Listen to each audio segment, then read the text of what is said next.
বছরের শুরুতেই ডেঙ্গু নিয়ে চিন্তিত জেলা প্রশাসন। ক্রমশ লাফিয়ে লাফিয়ে বাড়ছে ডেঙ্গু সংখ্যা। ইতিমধ্যে নতুন করে 20 জন ডেঙ্গুতে আক্রান্ত হয়েছে। প্রতিরোধ করতে ইতিমধ্যে স্বাস্থ্য দপ্তর ও জেলা প্রশাসন দফায় দফায় বৈঠক করছে। ডেঙ্গু মোকাবিলায় একাধিক পদক্ষেপ গ্রহণ করা হচ্ছে। মানুষের মধ্যে সচেতনতা বৃদ্ধি করতেও শুরু হয়েছে একাধিক পদক্ষেপ, কিন্তু তারপরেও কিছুতেই ডেঙ্গু দমন সম্ভব হচ্ছে না। পাশাপাশি ইংরেজবাজার পৌরসভার পক্ষ থেকে পৌরকর্মীরাই 29টা পৌর সচেতন করার চেষ্টা চালাচ্ছে। পৌরকর্মীরা পৌর নাগরিকদের বাড়িতে গিয়ে ডেঙ্গু বিষয়ে বেশ কিছু নাগরিকদের সচেতন করছে, বাড়িতে যাতে জল জমা না থাকতে পারে। পাশাপাশি বাড়িতে কারো জ্বর থাকতে পারে তাকে যেন নিকটবর্তী স্বাস্থ্য কেন্দ্রে চিকিৎসার জন্য নিয়ে যাওয়া হয়, সেই সব বিষয়ে নাগরিকদের সচেতন করছে পৌরকর্মীরা। ওয়ার্ডগুলিতে জোর কদমে চলছে সাফাই অভিযান। যদিও ইংরেজবাজার শহরের বেশ কিছু গুরুত্বপূর্ণ রাস্তায় আবর্জনা স্তূপে ভরে গিয়েছে, ছড়াচ্ছে দুর্গন্ধ। পৌর নাগরিকদের দাবি ওয়ার্ডগুলি পরিষ্কারের পাশাপাশি দ্রুত গতিতে শহরের গুরুত্বপূর্ণ রাস্তাগুলিতেও আবর্জনাগুলি পরিষ্কার করা হোক। এছাড়াও বিভিন্নভাবে মানুষকে ডেঙ্গু ও ম্যালেরিয়া নিয়ে সচেতন করার কাজ চালিয়ে যাচ্ছে স্বাস্থ্য দপ্তর। মালদা জেলার মুখ্য স্বাস্থ্য আধিকারিক সুদীপ্ত ভাদুরী জানান, গত বছরের তুলনায় এবছরে ডেঙ্গুর পজিটিভ সংখ্যা বেশি। এখনো পর্যন্ত 171 জন ডেঙ্গুতে আক্রান্ত হয়েছে। 20 জন এই সপ্তাহে আক্রান্ত হয়েছেন। প্রতিটি প্রাথমিক স্বাস্থ্য কেন্দ্রে ডেঙ্গু ম্যালেরিয়া পরীক্ষা করা হচ্ছে। ইতিমধ্যে স্বাস্থ্যকর্মী সহ নার্সদের ডেঙ্গু বিষয় নিয়ে বিশেষ প্রশিক্ষণ দেওয়া শেষ হয়েছে। ডেঙ্গু ম্যালেরিয়া মোকাবিলায় আমরা যথেষ্ট প্রস্তুত রয়েছি। দেখুন, আমরা ডেঙ্গি নিয়ে তো প্রচুর মিটিং, আপনাদের সঙ্গে প্রচুরবার আমরা আলোচনা করেছি। ডিএম স্যারও বাইট দিয়েছেন। এই মুহূর্তে গত সপ্তাহের অবধি আমাদের ডেঙ্গু আক্রান্ত ছিল 171 জন। যেটুকুনি আমার কাছে তথ্য আসছে, কারণ আজকের অ্যাকচুয়ালি স্টেট থেকে লিস্টটা পাবলিশ করে, গভর্নমেন্ট প্রাইভেট সমস্ত পোর্টাল যে লিস্ট আসে, যেটুকুনি আমি এক্ষুনি খবর পেলাম যে লিস্টটা শেয়ার হয়েছে, তাতে এই সপ্তাহে আরও 15 থেকে 20 জন মতো আক্রান্ত হয়েছে আমার জেলায়। ভর্তির সংখ্যা কিন্তু বাড়েনি। ভর্তি মাত্র আমার আজ পর্যন্ত জানুয়ারি মাস থেকে ভর্তি 8 জন। এই মুহূর্তে বোধহয় মেডিকেল কলেজে একজন ভর্তি ছিলেন, তিনিও ছুটি হয়ে গেছেন। অর্থাৎ সিরিয়াস ডেঙ্গু রোগী কিন্তু নেই, কম আছে। কিন্তু ডেঙ্গু আক্রান্ত হচ্ছে, মানে ব্লাডে বেরোচ্ছে, অনেকের প্রপার সিমটমও নেই। তো এটা অত্যন্ত গুরুত্বপূর্ণ আমাদের কাছে। বর্ষা নেমেছে, সুতরাং এখন তো আমরা অলরেডি জানেন যে প্রত্যেক মাসে ডিএম স্যারের নির্দেশে সমস্ত হাসপাতাল, সমস্ত সরকারি জায়গাগুলো, বাজার এক এক করে রোস্টার করে একজন করে ডেপুটি ম্যাজিস্ট্রেট ডিএম স্যার দিয়েছেন। তাদের তত্ত্বাবধানে পরিষ্কার পরিচ্ছন্নতাটা হচ্ছে। একই সঙ্গে মাননীয় মুখ্য সচিব, মাননীয় মুখ্যমন্ত্রীর ম্যাডামের নির্দেশে তিনি পরপর ভিসি করেছেন ডেঙ্গু নিয়ে। তাতে উনি নির্দেশ দিয়েছেন যাতে এই মুহূর্তে পরিষ্কার পরিচ্ছন্নতাটা হয়। এটা পৌরসভা এবং গ্রাম পঞ্চায়েত করছে।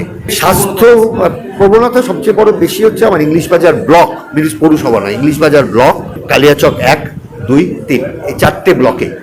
পৌরসভায় এখনও অতটা আমরা প্রভাব পাইনি, কিন্তু স্বাস্থ্য দপ্তরের যে কাজটা মেন হচ্ছে ডেঙ্গু প্রতিরোধের সঙ্গে সঙ্গে ডেঙ্গু রোগী যাতে মানে ক্ষতি না হয়, খারাপ না হয়, তাকে আইডেন্টিফাই করা, হসপিটালাইজ করা, তার প্রপার ট্রিটমেন্ট দেওয়া। সেই পার্টে আমাদের ট্রেনার হয়ে গেছে।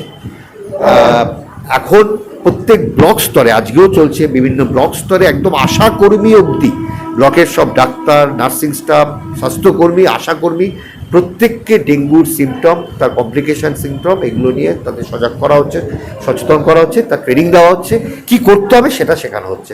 আশা করছি আমরা মালদাবাসীকে এই বছরও কোনো খারাপ ঘটনা, কোনো মানে আমাদের যে অকাম্য ঘটনা কিছু ঘটবে না। প্রত্যেকেই ডেঙ্গু হলেও সুস্থ হয়ে যাবেন। আমাদের স্বাস্থ্য দপ্তরের সবাই সজাগ আছে। যদি যারা হসপিটালে ভর্তি হচ্ছে গ্রাম থেকে সেটা শহরে ইনক্লুড হবে না। শহরে রেসিডেন্স থাকলে তাহলে হবে।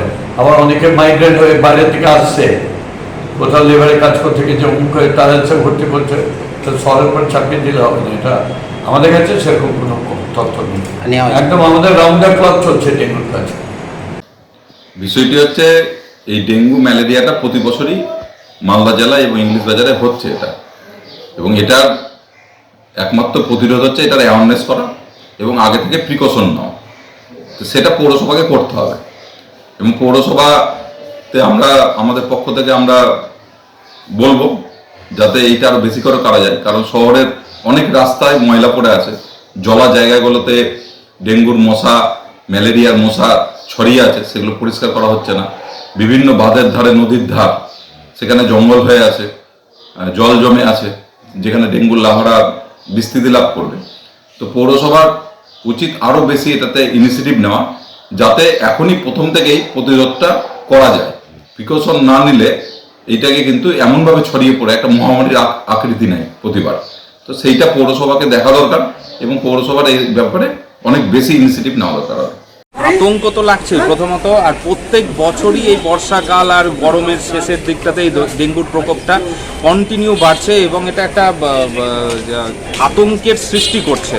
প্রথমত আমার স্বাস্থ্য বিভাগ যে কোন কাজ করছে আমরা ঠিক বুঝতে পারছি না। প্রত্যেক বছরই স্বাস্থ্য বিভাগ বলছে যে আপনাদেরকে সতর্ক হতে হবে, জল জমতে দেওয়া যাবে না, এই দেওয়া যাবে না, অথচ আপনি দেখুন রাস্তায় ঘাটে কীভাবে জল জমে আছে। কোনো রাস্তা খোদ্রা সেখানে বৃষ্টির জল পড়লে কন্টিনিউ জল জমে থাকছে, পরিষ্কারের কোনো ব্যাপার নাই। নিকাশি অবস্থা দেখুন যে ওই জায়গাটাতে অবভিয়াসলি মশা হবে, নিকাশি ব্যবস্থার কোনো ব্যবস্থা নাই সেইভাবে, জঞ্জাল ঠিকমতো পরিষ্কার হচ্ছে না, প্লাস্টিক ব্যবহার বন্ধ হচ্ছে না, প্লাস্টিকগুলো ড্রেনগুলোকে গ্যারেজ করে রেখে দিচ্ছে যেখানে ড্রেনে জল জমছে। আর এই যে দেখুন পিছন দিকে এই যে জল জমার এলাকা, কিন্তু এখানেও কোনো ব্যবস্থা নেই, কাজে ডেঙ্গু হবেই। আর স্বাস্থ্য বিভাগ কন্টিনিউ এগুলোই একই কথা রিপিটেশনে বলতে থাকবে। ডেঙ্গুটা বাড়ার একটাই কারণ হচ্ছে সামাজিকভাবে যে আমাদের নাগরিকরা যদি সচেতন না হয়, আমরা যদি নিজেদের জায়গা নিজেরাই যদি পরিষ্কার না রাখি, তাহলে কিন্তু ডেঙ্গুটা হবে। আমরা আমাদের মানি প্ল্যান্টের গাছ থেকে শুরু করে বাড়িতে যেগুলো ভাঙা জিনিসপত্র যেগুলো খোলা আকাশের নিচে থেকে যাচ্ছে, সেগুলোকে যদি আমরা উল্টে না রাখি, আমরা যদি জলগুলো রেগুলারলি পরিষ্কার না রাখি, ফ্রিজের পিছনে যে ট্রেগুলো আছে সেগুলোতে যদি জল থেকে যায়, সেগুলোতেই ডেঙ্গুর মশা হয়। তো ডেঙ্গুর মশাকে বাড়ার জায়গা তো আমরাই করে দিচ্ছি। আমরা যদি সচেতন হই তাহলে ডেঙ্গু বাড়বে না। আর আমাদের ইংরেজবাজার পৌরসভা, অন্য জেলার কথা অতটা বলতে পারবো না, কিন্তু পৌরসভায় এখনও ডেঙ্গু নিয়ে চিন্তিত হওয়ার কোনো কারণ নেই। ডেঙ্গুতে ওইভাবে আউটব্রেক কোনো কিছু হয়নি ইংরেজবাজার পৌরসভায়।